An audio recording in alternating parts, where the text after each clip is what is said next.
The file you are about to hear has been thoroughly scrutinized by the Ethics Committee and approved by the O5 Council for release to trusted associates of the Foundation. This is SCP Unredacted.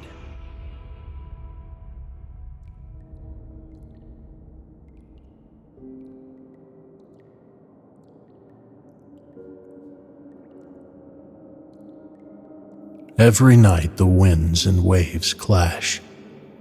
Their wars rage for leagues round my weathered shell. Tides and torrents of rain, cavalry at their front lines, thrust together, howling. Their shrieks overwhelm even the distant, ever-flashing thunderclaps. 3 nights ago, a brewing brawl reached fevered pitch, and large bodies of floodwater sprawled down my rugged depths. Roiling waters gush inside me and make company by day. But where will those captured waters go when the fight starts next? And it will start up, over and over again.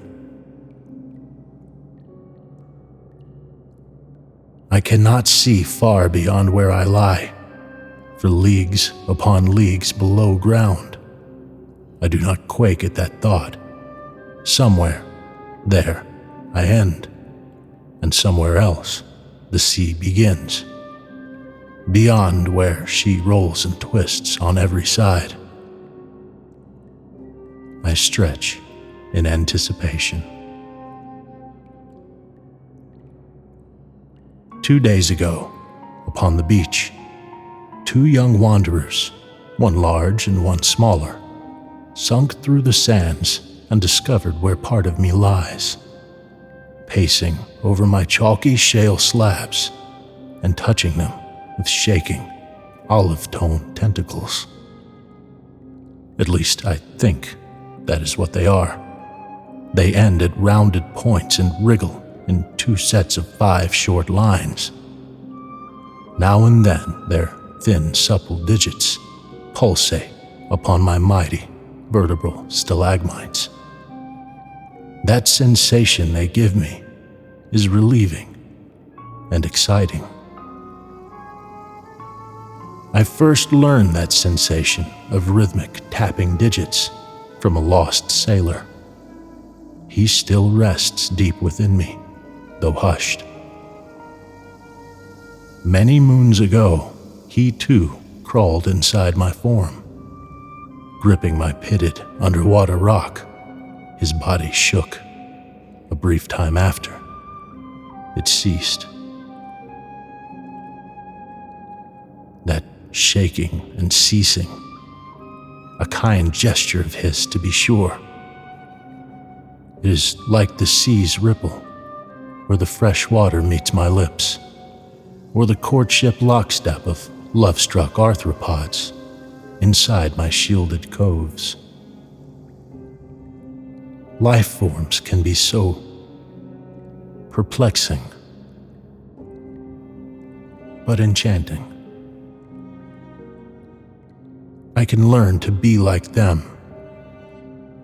I can imitate how he moved, to thank him, in a way, for visiting.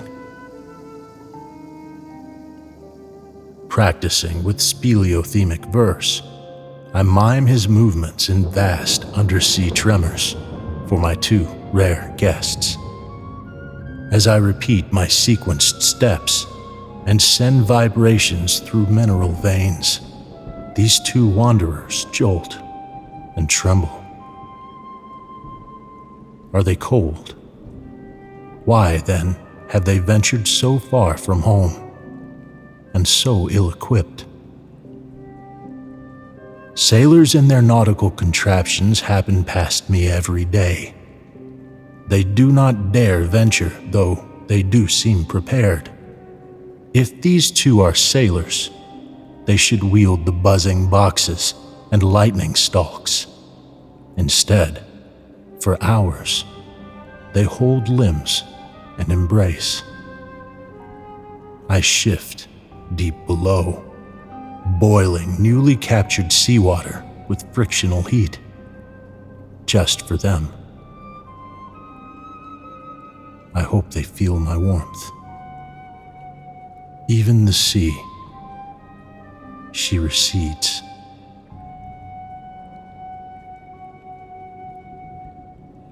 One day ago, the 100-feeler chthonic swell found its way inside me. I have not seen this monster before, but I have felt it as it moaned. It must have charged forth from deep in the earth, skulking through me. Its vast form has nary much room to squeeze. Droplets coating my walls and ceilings steam in its presence, as if afraid. Those wanderers, too, must feel it. At first, they scurry for hours in my dim, hulking maze.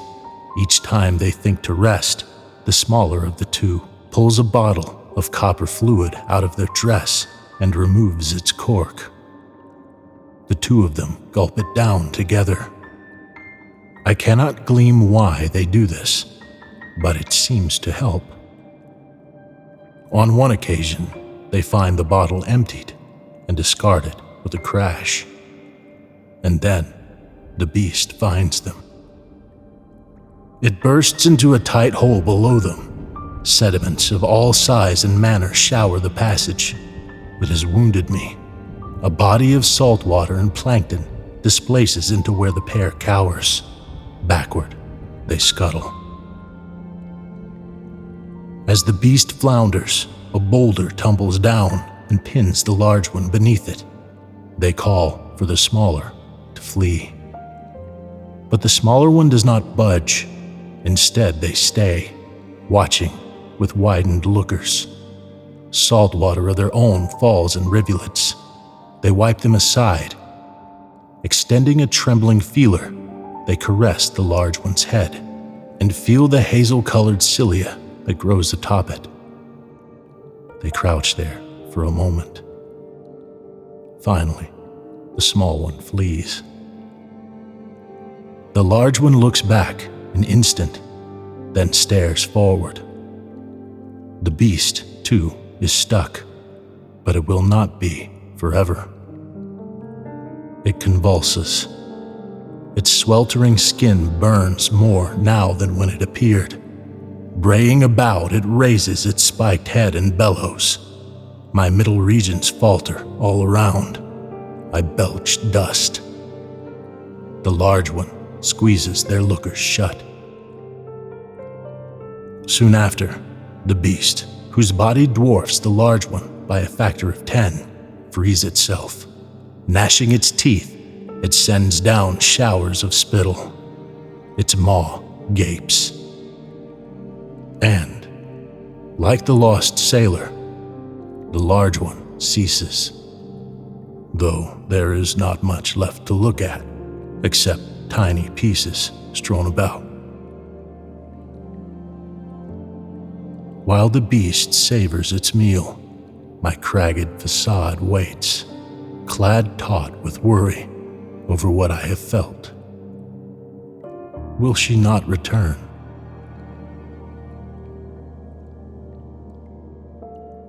Not long ago now, in the black of night, the small one faces a dead end. A rising, narrow grotto snakes above them, a way out. The stone, smoothed here by the rapids of once constant waters, now lies dry and bare.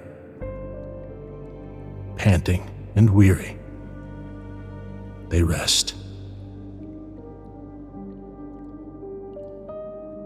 The aether above illuminates the sky and sea. Through a small opening, lukewarm water trickles down, green with algae. It pools at the bottom. The small one jolts awake, as if to grant salvation. Her tide has risen, and water now spills down the passage to fill the area. Fighting the flow, the small one scrambles, losing their grip repeatedly. My walls grow slick and regrettably offer no purchase. Surface water rises at unforgiving speeds, forcing the small one to make haste. I know I cannot be too hospitable to life forms myself. That is just how I formed. But someday the sea returns to us all, as the smaller one now finds. Right before the rapids and surface water meet at the top of the cavity, the small one heaves an exasperated breath and kicks off. They dredge their body up, and away from me. In a minute, the deep sea gives way to lighter tones. Light claws through the depths in bands. For the small one, shock, hunger, and exhaustion come all at once. Choking fits, too. They grow faint and topple at the sandbank where I first met them, life still in their veins. Safe. With the small one liberated, I embrace the sea. She laps back, surrounding me. We bask in the light. In harmony.